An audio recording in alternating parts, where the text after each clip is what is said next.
Cie, 2, 3, ampe 5. Dun sana di masa Jawa Barat doh. Jangan lupa sebelum tonton video ko, klik tombol subscribe, aktifkan lonceng notifikasinya supaya dun sana indak ketinggalan video-video terbaru dari kami. Komen serta share ke kawan-kawan ya. Baik, Bang Ferry. Bang Ferry adalah seorang konsultan kekayaan intelektual. Iya. Ya. Kekayaan intelektual itu salah satu contohnya seperti apa itu, Bang Ferry? Ya, misalkan seperti hak cipta, ya, suatu karya tertentu, misalkan kita menciptakan lagu, menciptakan puisi, membuat film, membuat sinetron, atau membuat satu konten tertentu, ya, yang kemudian kita kita upload, ya kan, ke dunia maya, atau kita taruh misalkan di seperti di YouTube, ya seperti itu. Di platform. Itu karena sedang melakukan medical check-up itu ada. Assalamualaikum warahmatullahi wabarakatuh. Baik pemirsa podcast Orang Awak dimanapun berada, alhamdulillah telah hadir di studio kita bersama dengan Bang Ferry Firman Nur Wahyu. Halo Bang Ferry. Gimana kabarnya Bang Ferry? Alhamdulillah baik. Terima kasih loh Bang Ferry sudah menyempatkan hadir di podcast Orang Awak ya. Sama-sama. Ya Bang Ferry, kalau berbicara kampung di mana Bang Ferry? Kalau dari pihak ibu saya, kakek saya orang Painan. Orang Painan. Orang pesisir selatan ya. Pesisir selatan. Dari Sumatera Barat. Tepatnya kampung kakek saya itu, datuk saya itu di Asam Kumbang. Asam Kumbang. Iya. Itu dari pihak ibu. Iya. Nah kemudian dari pihak bapak saya, kakek saya itu orang Pariaman.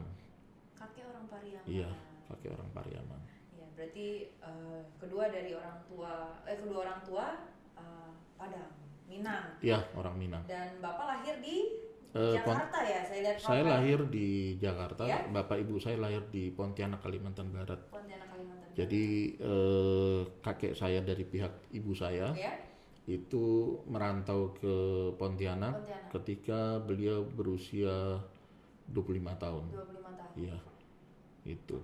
Nah itu beliau sampai di Pontianak itu 1930 atau 35. Dan itu ada masjid, salah satu masjid tertua yang dibangun atas izin Sultan Hamid di kota Pontianak, di depan pelabuhan, tepatnya di Gang Mariana itu. Di Pontianak. Itu. Kalau dari pihak bapak saya sama, kakek saya juga ulama. Jadi dua-duanya ulama. Wah, luar biasa berarti ya. Ya, Bang Ferry, sebenarnya agak enak hari ini ya, karena lebih akrab dipanggil dengan Bang Ferry. Iya.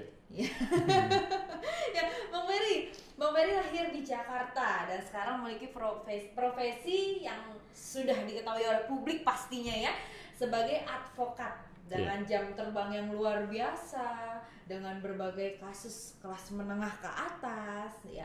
Itu gimana ceritanya Bang Ferry bisa masuk ke dunia advokat atau bisa memiliki profesi sebagai seorang advokat, seperti apa Bang Ferry? Jadi dulu waktu tahun 90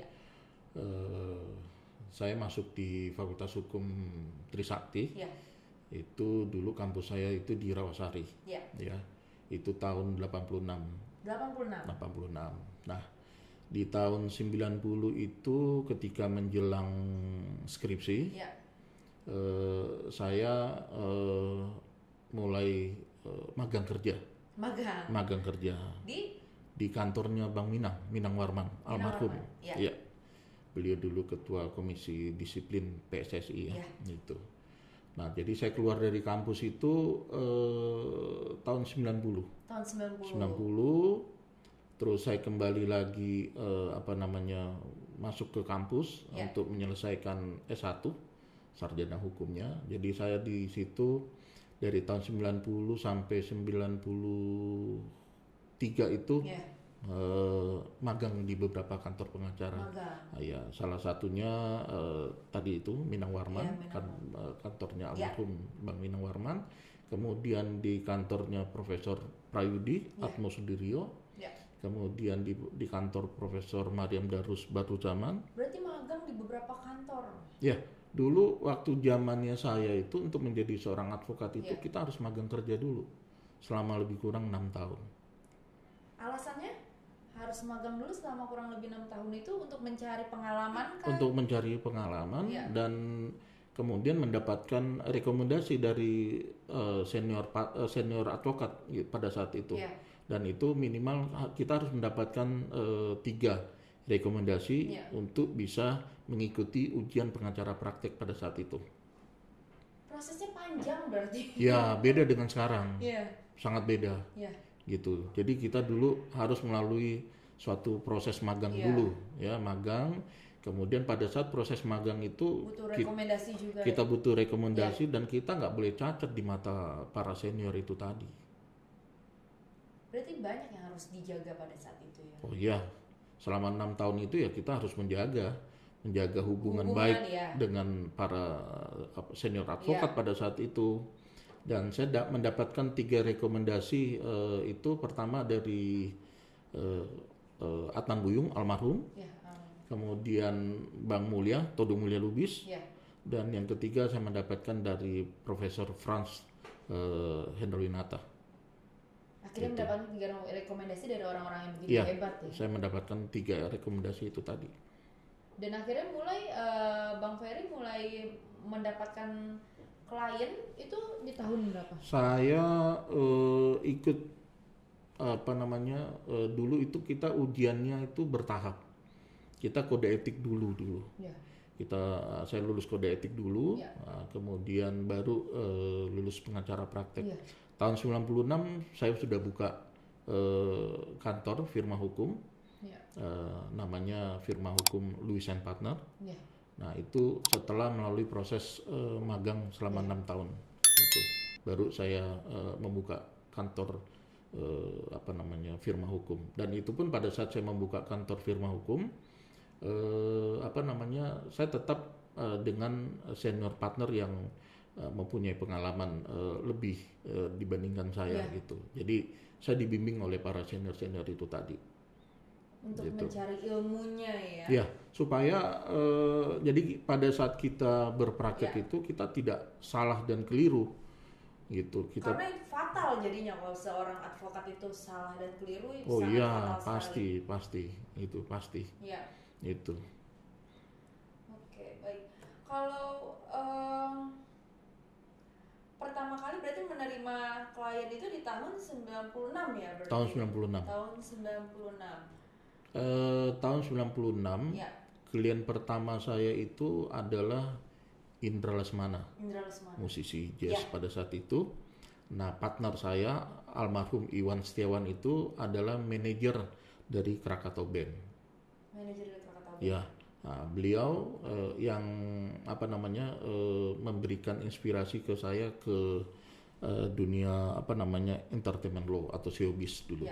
Nah, dari situlah dari tahun 96 sampai di 2003 pada saat itu kantor firma hukum saya satu-satunya yang mengkhususkan diri di bidang entertainment law. Berarti ketika itu langsung mengkhususkan untuk entertainment law ya? Iya. Di yang kantor yang firma ya? Kantor firma yang firma hukum Lewis & Partner. Ya. Akhirnya memutuskan untuk khusus untuk entertainment law. Iya. Ya. Baik. Kalau nggak salah Bang Ferry juga ada kantor satu lagi ya? Firman Nur Wahyu & Partner. Kantor firma hukum Firman Nur Wahyu & Partner. Iya. Itu sama bidangnya atau mengkhususkan juga di entertainment law atau lain lagi? Oh enggak, jadi kalau Lewis & Partner itu lebih ke badan hukum atau perusahaan ya. Sedangkan kalau yang Firman Nur Wahyu & Partner itu lebih ke klien yang sifatnya sangat pribadi, itu perorangan. Gitu. Berarti ketika itu kasus perdana dari Bang Ferry Indra Lesmana ya, ketika itu ya. Iya, baik. Bang Ferry, kalau berbicara tugas dan fungsi dari advokat ketika menemani perkara tindak pidana kejahatan itu seperti apa? Ya, sebenarnya dalam menangani perkara tindak pidana kejahatan itu memang dibutuhkan tenaga dan waktu yang cukup banyak ya itu, dan lika-likunya juga juga banyak di situ, karena bisa jadi si klien kita ini misalkan kita mendapatkan perkara tindak pidana kejahatan lah, misalkan anggaplah perkaranya penipuan dan penggelapan ya. Jadi pertama kali yang harus kita lakukan adalah kita mencoba untuk melakukan wawancara. Wawancara. Bukan pendekatan. Kalau pendekatan pacaran. Wawancara kliennya. Karena kan masyarakat kalau misalkan melihat dia salah berarti salah gitu, padahal belum tentu ya. Ya itu tadi gunanya wawancara dengan klien itu tadi adalah untuk memastikan ya kan bagaimana kronologis peristiwa hukum itu terjadi dan menimpa dirinya seperti itu. Apakah memang dia benar-benar bersalah ya, atau dia hanya sebagai bukan turut serta, bukan sebagai pelaku utama. Kan di dalam perkara pidana itu kan ada tokohnya. Iya, beberapa tokoh. Jadi ada pelaku utamanya sebagai istilahnya masternya lah itu. Ya, otak pelaku dari kejahatan itu ada. Ya, terus kemudian ada lagi yang turut serta membantu, ya, atau mungkin cuma sebatas mengenalkan dan seperti itu. Nah, jadi di dalam perkara pidana itu tentang bagian daripada tindak pidana kejahatan ini masing-masing itu kan hukumannya berbeda-beda, beratnya itu kan berbeda-beda. Ya, kalau dia biang dari segala persoalan. Tokoh utama ya yang mempunyai rencana dan segala macam, ya dia pasti akan mendapat hukuman yang berat, apalagi kalau seandainya kejahatan itu adalah kejahatan berencana gitu. Tidak mungkin disamakan hukumannya dengan yang ikut-ikutan berarti seperti itu. Nah, pernah suatu ketika saya menangani perkara tindak pidana korupsi. Waktu itu saya mewawancarai si klien, menanyakan apa benar dia melakukan tindak pidana sebagaimana yang dituduhkan oleh penyidik KPK, ya kan? Nah, pada saat itu dia mengatakan saya tidak melakukan, ya. Tapi dari hasil wawancara, ya kan, kemudian pada saat kita bertemu dengan penyidik, ya kan, penyidik menanyakan tentang peristiwa hukum kronologis itu secara detail, ya. Nah, disitulah kita bertanya lagi dengan klien, benar atau tidak Anda melakukan gitu loh. Kalau seandainya Anda tidak melakukan, ya kan, ya kita lihat di mana sisinya yang patut kita bela gitu. Tapi kalau seandainya Anda melakukan tindak pidana korupsi itu, kan lebih baik Anda mengakui. Karena kalau mengakui lebih meringankan atau tidak? Ya pastinya meringankan kan gitu. Ya meringankan semua pihak lah. Ya kan begitu. Dan kemudian tentunya alasan dia melakukan tindak pidana itu kan pasti ada dasarnya. Ya, apakah itu direncanakan atau timbul begitu saja, atau itu mungkin bukan tindak pidana tapi gratifikasi misalkan. Seperti itu. Kalau gratifikasi kan ada jangka waktunya untuk mengembalikan. Iya, betul. Ya, seperti itu. Nah, jadi dari situlah hasil wawancara itu akan ketahuan, akan terlihat di mana kita akan bela dia gitu. Nah, kalau seandainya si klien itu berbohong, ya kita bikin kesepakatan. Seperti apa kesepakatannya? Ya, kalau seandainya Anda berbohong, ya kan, tidak tidak memberikan keterangan yang benar baik itu kepada kita selaku kuasa hukum, ya kan, maupun kepada penyidik, ya kan, ya tentu ada konsekuensinya kan. Ya. Karena kalau seandainya Anda berbohong, dengan kuasa hukum saja Anda berbohong, bagaimana kita mau membela Anda? Karena kan advokat juga menyampaikan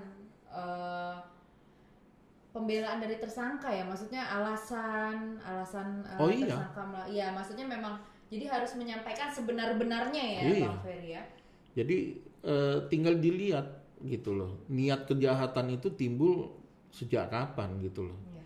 Kalau misalkan sejak awal memang sudah diniatkan ya berarti memang direncanakan benar kan gitu. Ya. Itu. Berarti misalkan ternyata memang melakukan dengan alasan misalkan dendam gitu ya, dan fungsi advokat di situ saat itu tetap membela atau seperti apa, Bang Ferry? Dendam seperti apa? Misalkan dengan kasus pembunuhan gitu kan, pembunuhan setelah ditanya memang sudah lama direncanakan karena alasan dendam, misalkan sakit hati gitu. Nah, fungsi advokat saat itu berarti membela tersangka. Di mana tersangka memang bersalah gitu. Jadi begini, kita itu bukan membela tersangka yang kemudian dinyatakan bersalah ya. Posisi hukumnya adalah tugasnya seorang advokat di situ ketika mendampingi tersangka atau dia adalah seorang terdakwa, memastikan proses hukumnya itu tadi berjalan sesuai dengan aturan main yang ada. Misalkan diperiksa tidak melebihi dari 8 jam. Ya, itu mendapatkan kesempatan untuk beribadah, makan, minum, istirahat. Itu tidak diintimidasi, tidak diarahkan pertanyaannya. Ya, tidak digiring lah gitu. Terus kemudian tidak mendapatkan perlakuan yang melanggar hukum atau melanggar hak asasi manusia, ya gitu. Misalkan dia dalam posisi sakit, ya tidak bisa diperiksa, ya kan. Pada saat di BAP kan dia ditanya pertama kali, ya kan, apakah Anda dalam keadaan sehat? Kalau dikatakan dia tidak sehat, ya berarti ditunda. Gitu. Jadi setiap BAP yang dibuat dalam kondisi di mana si tersangka itu dalam kondisi sakit, berarti tidak sah, batal demi hukum. Gitu. Berarti ketika melakukan pemeriksaan pun juga kuasa hukum memperhatikan ya seperti memastikan bahwa penyidik entah itu penyidiknya dari Polri atau dari KPK ya kan, atau mungkin dari kejaksaan, bahwa si tersangka ini tadi ketika diperiksa tidak diintimidasi, gitu. Kemudian mendapatkan hak-haknya. Hak-hak apa? Misalkan hak untuk istirahat, ya, hak untuk mendapatkan perlindungan atau dari segi kesehatan, ya. Dia diperiksa oleh dokter. Tidak ada pemaksaan, tidak ada intimidasi, tidak ada penyiksaan, itu. Nah, itu tugasnya seorang advokat di situ. Ketika prosesnya sudah sampai di penuntutan, sampai di proses di pengadilan, ya kan, ya itu tadi dia memastikan juga gitu bahwa si terdakwa ini ya kan terlindungi hak-haknya. Tetapi terhadap kejahatan yang dia buat, ya kan, yang dia lakukan, ya kan, sebisa mungkin itu meringankan, misalkan dari pengakuannya atau dari pembelaannya. Misalkan dia baru pertama kali melakukan satu kejahatan yang dia tidak sadari, seperti itu. Berarti setidaknya ketika dia diputuskan bersalah, setidaknya ada yang meringankan hukumannya. Iya, betul. Jadi di situ tugasnya advokat itu adalah memastikan si tersangka atau si terdakwa ini tadi ketika hak-haknya terpenuhi dan dibela sesuai dengan hukum yang berlaku, ya kan, maka disitulah tegaknya hukum dan keadilan itu tadi. Makanya sebenarnya berat ya jadi advokat ya. Oh iya, itu dunia akhirat gitu loh. Jadi jangan sampai si advokat ini ya kan juga menjadi biang keladi dari persoalan hukum itu tadi, ditutup-tutupi, si kliennya ini tersangka diajarin berbohong, ya, atau merekayasa suatu kasus supaya dia bebas. Mungkin dunia dia bebas, tapi kan di alam Tapi lain pasti ada pengacara yang seperti itu ya Bang Ferry? Ada nggak? ya saya rasa banyak ya. Banyak. Ya banyak yang melanggar kode etik ya. Iya. Gitu untuk memenangkan suatu perkara dia melanggar hukum ya, mungkin dia melakukan penyuapan ya kepada pihak-pihak tertentu. Iya. Ya atau melakukan suatu perbuatan-perbuatan yang sifatnya melawan hukum lah. Iya. Gitu ya. Itu Pasti ada mempengaruhi hakim. Itu. Sebenarnya dari pengalaman saya ya. Kalau kita menangani perkara itu dengan baik, ya dengan benar, cermat gitu ya, itu yang namanya penyidik, baik itu polisi atau jaksa maupun majelis hakim, itu tidak akan bermain-main.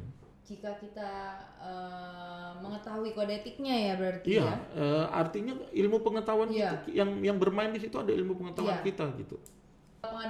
Seluruh pengadilan itu tahu siapa yang dihadapi gitu ya? Ya, artinya gini, misalkan gini, kita menggugat lah dalam suatu perkara perdata misalkan.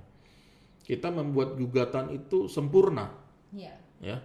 Sempurna, kronologis, pihak-pihak yang terkait, ya dijabarkan secara detail. Kemudian dasar hukumnya juga jelas. Jurisprudensinya juga jelas, ya. Ada hukum-hukum terdahulu atau putusan-putusan pengadilan terdahulu yang bisa dijadikan contoh referensi ya, sebagai referensi ya, dan kemudian pembuatan materi gugatan itu tepatlah cara membuatnya ya, jadi antara posita, petitum, jadi jelas gugatannya ya. Jadi kronologisnya jelas, tuntutannya jelas ya kan, yang mau misalkan gini, dalam perkara wan prestasi lah misalkan ya itu, atau dalam suatu perkara perbuatan melawan hukum. Kemudian kita juga bisa menghadirkan ahli ya untuk menguatkan argumentasi daripada gugatan itu tadi. Selama kita membuat materi gugatan itu dalam tanda kutip 100% sempurna ya, majelis hakim tidak akan bisa bermain-main. Yang ada adalah kita menggiring majelis hakim itu memutuskan perkara sesuai dengan aturan hukum yang ada. Makanya sebagai klien pun juga untuk memilih advokat pun harus tepat ya. Iya. Jadi logika hukumnya, logika berpikirnya kita itu secara hukum itu benar gitu loh. Misalkan ini kan banyak yang saat ini kan orang berbicara ngawur. Ya kan. Anggaplah kita berbicara tentang haram misalkan. Ya. Nah, logika berpikir kita tentu kita harus temukan dulu apa sih yang dimaksud dengan haram itu. Dan yang dimaksud dengan haram itu juga banyak kan sebenarnya pandangannya Pak. Ada beberapa kita harus tahu dulu apa arti daripada haram itu tadi, penjelasannya dulu apa. Jadi itu ada yang disebut dengan ilmu mantik, ya, ilmu logika berpikir. Itu kalau mungkin zaman dulu ya orang mengatakan itu adalah filsafat, ya ilmu filsafat, ilmu logika, itu. Nah itu yang dikedepankan dulu, apa sih yang dimaksud dengan haram itu tadi? Atau orang disebut makar, apa sih yang dimaksud dengan makar itu? Kudeta itu apa? Apa syarat-syarat dari suatu kudeta? Harus paham. Iya, harus paham dulu. Jadi jangan kita udah bicara panjang lebar tapi kita nggak paham tentang apa itu haram. Itu loh, pengertian daripada haram itu apa. Perkataan kita akan skakmat sendiri. Oh iya, jadi melebar kemana-mana. Itu yang terjadi saat ini kan logika berpikirnya keliru. Itu, dan tidak paham tentang apa yang dia bicarakan gitu loh. Bang Ferry ini orang advokat yang memiliki jam terbang yang luar biasa. Menurut pandangan Bang Ferry ini kan lagi zamannya pengacara mencari sensasi, Bang. Pandangannya seperti apa tuh? Banyak pengacara yang mungkin pamer kekayaan, pengacara yang berdampingan dengan wanita-wanita cantik. Pandangannya seperti apa, Bang Ferry? Apakah itu berpengaruh terhadap nilai jual dari seorang advokat? Kalau dia manusia normal, dia tidak akan melakukan itu. Berarti nggak normal dong melakukan itu? Ya sekarang begini, manusia normal itu ya ukurannya, ya, batasannya, kan ada norma-norma, ada kaidah-kaidah hukum yang berlaku, ada yang berkaitan dengan keluarganya. Kalau dia punya anak, punya keluarga, ya kan, tentu dia akan berpikir gitu loh. Kalau saya berbuat seperti ini, bagaimana dampaknya untuk keluarga saya, anak saya, bapak ibu saya, mungkin saudara-saudara saya akan dihujat oleh masyarakat. Kan seperti itu. Nah, sensasi itu apa sih maksudnya?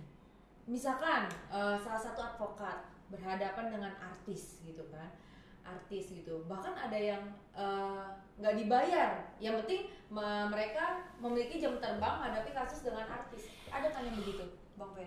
Begini, kita itu advokat ya, dilarang menghubungi klien atau calon klien. Misalkan adalah artis misalkan ya, si artis si A misalkan. Kita melihat dia di TV, mungkin dia sedang tertimpa suatu masalah hukum. Terus datang kita menghubungi, menawarkan diri. Itu tidak boleh. Menawarkan diri untuk ditunjuk itu tidak boleh. Apalagi menelpon itu tidak boleh. Dengan mengatakan, nanti saya bantu kamu. Mengiklankan diri juga tidak boleh. Mengiklankan diri apalagi. Saya tidak pernah. Ya. Jadi klien-klien saya itu, yang termasuk dulu misalkan dari kalangan artis atau selebriti itu, mereka yang menunjuk saya, menghubungi saya, bukan saya yang menghubungi mereka. Kalau kita mau memberikan bantuan hukum, itu ada tempatnya kepada masyarakat tidak mampu secara ekonomi, bukan kepada artis. Artis itu dalam tanda kutip orang-orang yang mampu secara ekonomi. Itu loh. Kalau kita mau memberikan bantuan hukum atau pro bono, pro deo, ya kan, ya kepada masyarakat yang tidak mampu. Karena undang-undang bantuan hukum itu ada mengatur tentang itu. Ada undang-undang. Iya, dan itu salah, keliru kalau ada advokat yang memberikan bantuan hukum kepada artis, misalkan dalam tanda kutip artis A yang terkenal dan secara ekonomi dia mampu. Nah itu misalkan kita gratiskan. Nggak boleh itu. Itu ada kode etiknya ya? Ada, bukan kode etik juga. Undang-undang bantuan hukum itu ada menempatkan siapa yang patut dibantu. Jadi dia salah menempatkan posisinya sebagai advokat gitu. Dan patut diduga dia nggak paham tentang profesinya dia. Berarti mengiklankan diri seorang advokat itu melanggar kode etik. Mengiklankan diri dengan mengatakan dirinya number one atau nomor satu, sedangkan orang lain itu dianggapnya tidak ada, itu nggak boleh. Banyak aturan-aturan yang di dalam kode etik seorang advokat itu mengatur tentang bagaimana seorang advokat itu bertindak menangani suatu perkara, bagaimana dia berhubungan dengan klien, bagaimana dia berhubungan dengan teman sejawat. Menghina itu tidak boleh. Apalagi misalkan teman sejawat dia hina segala macam, itu tidak boleh. Menurunkan harkat martabat seseorang di depan media itu tidak boleh. Oke, Bang Ferry selain seorang advokat, Bang Ferry juga sebagai Presiden Indonesia Scooter Society. Nah, itu hobi naik Vespa. Naik Vespa. Itu awal mulanya seperti apa? Kok bisa menjadi presiden itu berupa komunitas kan pastinya? Ya. Itu sejak tahun berapa, Pak? Itu mungkin sekitar mungkin 15 tahun yang lalu lah, mungkin seperti itu ya. Ya, 15 tahun yang lalu. Jadi saya ada sahabat saya. Itu namanya Novem Kolopaking. Dia seorang arsitek. Nah, itu yang awal mulanya ngeracunin saya naik Vespa itu. Iya. 15 tahun yang lalu berarti diracuninya, Pak? Iya, jadi awalnya dia punya Vespa mungkin sekitar 7 lah gitu ya.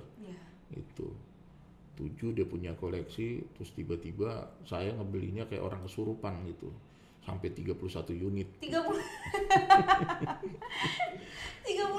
unit? Ya, pada saat itu saya beli 31 unit. Saya punya dari tahun 60 sampai 2013. Nah, kemudian 3 tahun yang lalu Vespa-Vespa itu mulai saya lepas ya kan ke teman-teman yang apa namanya selama ini merengek-rengek kan. Kalau datang ke rumah udah untuk saya aja, gue beli deh gitu. Ya akhirnya saya lepas lah itu karena yang merawat apa Vespa saya ada namanya Pak Radi itu apa namanya orang yang kerja sama saya lebih kurang 20 tahun itu terkena diabetes gitu. Jadi yang merawat Vespa selama ini kan apa namanya Pak Radi. Nah karena dia sakit, nah, jadi nggak ada yang rawat gitu. Daripada rusak, ya kan berkarat dan segala macam, akhirnya saya lepas itu. Dan sekarang saya hanya mengoleksi 13 Vespa aja. Masih banyak gitu loh, Bang Ferry. Tapi untuk anggota komunitasnya sendiri sudah berapa? Dulu itu anggota saya itu lebih kurang hampir 500-an lah. 500-an? Iya, dulu. Itu seluruh Indonesia atau hanya Jakarta? Oh enggak, di Jakarta. Ya dulu ada, jadi saya bertiga pada saat itu. Saya selaku ketua presiden Indonesia Scooter Society. Kemudian teman saya itu Novem itu adalah sekjennya. Wakil saya itu almarhum Pak Haji Nur. Nah itu juga yang meracuni Vespa yang ada itu. Sampai kalap ya? Ya itu sampai nyari ke Surabaya, ke Solo, ke Jogja. Buat Jakarta sendiri kok anggota komunitas 500 orang? Ya itu. Sampai sekarang masih bertahan? Kemarin saya ada jalan dengan biasanya kan ada kopdarnya gitu ya? Ada, kemarin saya ada jalan dengan komunitas dari Silverhawk. Dia punya cruiser limited kok nggak salah saya, VCL. Nah, itu kita jalan bareng kemarin, ya kan apa namanya naik Vespa ya muter Bintaro kemarin itu. Hanya muter Bintaro, biasanya touring gitu. Kan COVID kan sekarang dan PSBB kan, ya nggak mungkin lah kita. Lalu pernah touring Pak naik Vespa? Ya ada ke Jogja, ke Bandung itu. Ketika itu dipakai Vespa tahun berapa itu? Karena kan ada Vespa dari tahun 60 sampai saya pakai yang tahun 60. Tahun 60? Saya pakai yang tahun 60. Itu tahun 60 perawatannya seperti apa? Kebetulan yang saya miliki itu Vespa yang istilahnya ori ya, orisinil. Jadi dengan kondisi dari awal pertama ya apa namanya sampai catnya pudar tidak dirubah itu. Dan itu harganya cukup mahal kalau untuk di kolektor, lebih kurang sekitar harga 75 juta. Tapi kalau seperti Vespa Kongo, Vespa yang diberikan oleh Bung Karno kepada pasukan Garuda 3 yang dulu mereka bertugas di Kongo itu tahun 63, nah itu harganya sekarang sekitar 300 juta. Tapi masih ada? Ada komunitas Vespa Kongo tuh ada tersendiri. Itu jadi Vespa itu kan jenisnya banyak, ada sprint, ya ada veloz atau mungkin orang nyebutnya bagol itu artinya kepala lampunya besar gitu. Itu macam-macam kelasnya, jenisnya, variannya banyak di Vespa itu. Ada Primavera, ada PTS 90 gitu, ada lagi Vespa S, banyak. Nah itu Bang Ferry 31 inget nggak apa aja itu? Ya itu semuanya jenis varian itu ada semua. Ada semua pada saat itu. Sebenarnya itu kan kalau Vespa itu kan apa namanya sejuta saudara. Kita kalau ketemu dengan sesama yang naik Vespa di jalanan itu saling sapa ya seperti saudara. Jadi kalau motornya rusak mereka pasti minggir, Om ada yang bisa dibantu nggak gitu. Tapi kalau motor Harley kita rusak, teman kita cuma bilang, bos pakai towing. Bedanya itu ya. Ya itu. Bang Ferry, mau sedikit minta edukasinya, ya. Bang Ferry kan tahu saat ini kita dalam masa pandemik ya, pandemik yang begitu panjang sampai saat ini sudah mau 2 tahun ya. Iya, sudah menjelang 2 tahun. Sejak Februari. Iya. Dan pada akhirnya masyarakat banyak yang tidak bekerja, yang di PHK gitu. Dan akhirnya ada beberapa yang terlibat oleh hutang online ya. Sebenarnya hutang online itu dasar hukumnya seperti apa, Bang? Ya sebenarnya perusahaan-perusahaan yang bergerak di bidang hutang online itu kan mereka terdaftar ya. Dan kemudian mereka juga harus memenuhi aturan yang ada di otoritas jasa keuangan. Nama juga terdaftar di sana ya, badan hukumnya.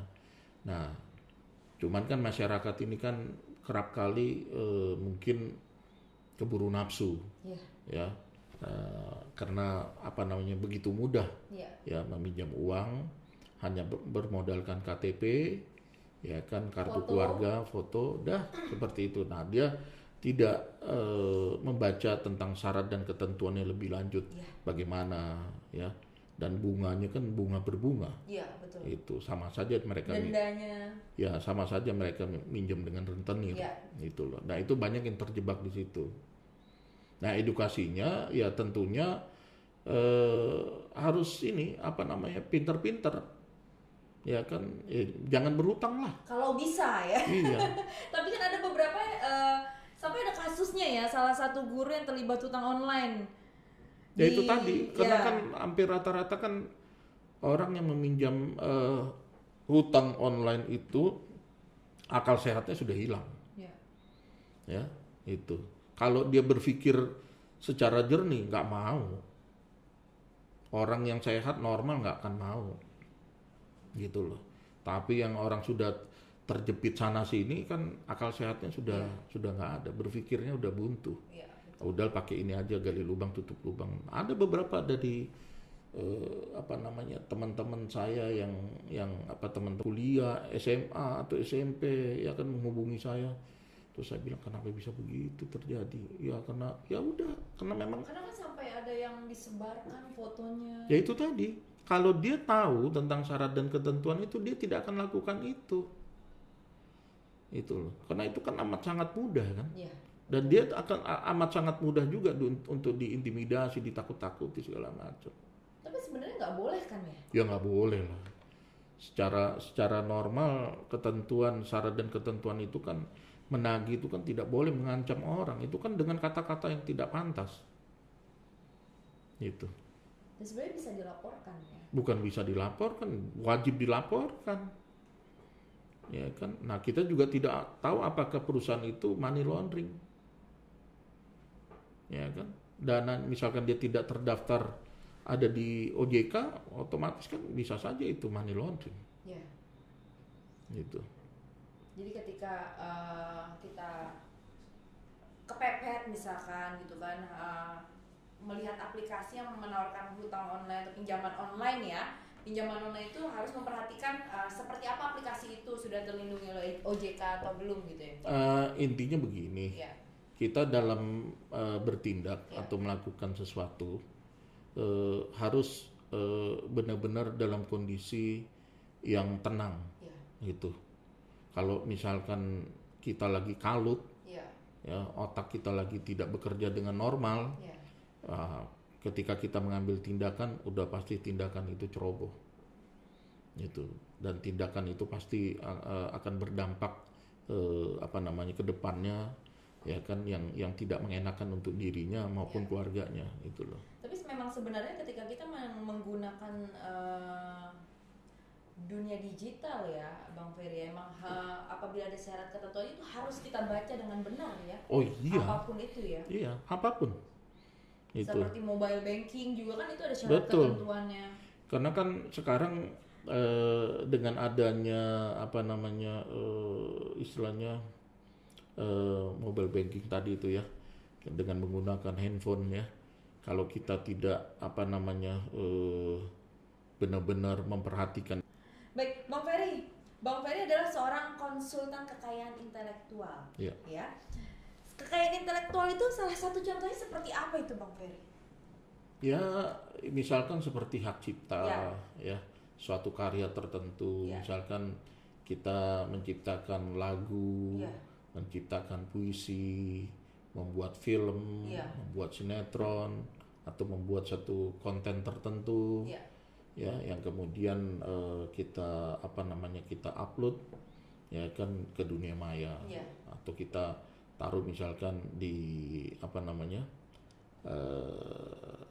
seperti di YouTube, Iya. ya seperti itu. Di platform-platform juga sekarang ya. Itu ya. Seperti itu, baik. Sebenarnya dari kekayaan intelektual ini ada hak-hak yang terkait ya, benar ya? Ya, neighboring right. Ya, neighboring right. Salah satu contohnya seperti apa itu, Bang Ferry? Ya misalkan dalam suatu program acara televisi misalkan ya, satu program televisi, misalkan kamu dikontrak oleh stasiun televisi itu ya, sebagai lembaga penyiaran ya. Anggaplah misalkan di situ ada tema kamu membawakan lagu juga, di situ ada wawancara juga ya kan. Nah tentunya lembaga penyiaran itu kan membutuhkan iklan ya. Betul. Ketika ada iklan masuk ke situ ya kan, maka kamu punya hak atas iklan itu, bagian daripada iklan itu. Makanya ketika kamu menandatangani kontrak dengan lembaga penyiaran itu harus jelas mana porsimu, bagianmu apabila ada materi iklan di situ. Itu kamu punya hak atas itu. Maksudnya hak terhadap iklan itu yang masuk ke TV atau lainnya? Yang masuk ke TV pada saat di programnya kamu. Misalkan kamu punya program. Artis itu misalkan sudah mendapat di kontrak itu sudah mendapatkan honor, itu belum termasuk. Nah itulah yang banyak yang tidak paham itu ya seperti itu. Yang orang bilang katanya beli putus segala macam gitu kan ya. Nah itu yang ketika kamu terjun di dunia hiburan ya, kamu harus paham tentang duniamu itu tadi. Kalau kamu tidak paham tentang duniamu, bagaimana kamu mau dapat rezeki di situ? Nah, yang dimaksud dari hak terkait dari iklan tersebut ini itu? Satu contoh ya. Misalkan pembalap mobil formula ya. Anggaplah pembalap mobil formula itu misalkan Michael Schumacher lah. Ya. Melekat di bajunya itu banyak merek-merek banyak merek-merek di situ ya, merek-merek tertentu di situ ya kan. Nah dia mempunyai hak juga atas materi iklan yang ada di situ. Dia punya hak atas itu. Misalkan kamu seorang public figure ya kan, kamu sudah dikenal ya kan, anggaplah misalkan kamu host ya kan, ya kamu tentu kan punya posisi tawar untuk bisa berbagi dengan apa namanya lembaga penyiaran itu. Apabila ada materi iklan masuk, ya kan kamu punya hak dapat sekian persen. Oke, berarti misalkan gini, misalkan salah satu channel YouTube, ya, karena sekarang yang lagi marak banyak iklan masuk itu nggak hanya di dunia TV ya, di YouTube misalkan, misalkan sebuah acara film pendek misalkan, film pendek. Nah itu ada iklan masuk terhadap satu produk minuman, misalkan ya Bang Ferry. Apakah artis tersebut memiliki hak dari iklan tersebut atau hanya honor saja yang diterima? Dan itu tadi saya bilang, ketika dia punya tim, ya ada personal manager, ada manajer bisnisnya, ada lawyernya, ada akuntannya. Kalau di Amerika ya, seorang artis itu pasti akan didampingi oleh orang-orang profesional itu tadi, ya kan? Kalau di sini kan kecenderungan personal manager. Hanya satu manajer aja. Yang nenteng-nenteng baju itu udah macam-macam merangkap jabatannya itu. Iya. Ya. Yang pasti nggak paham hal terkait. Iya, nggak paham.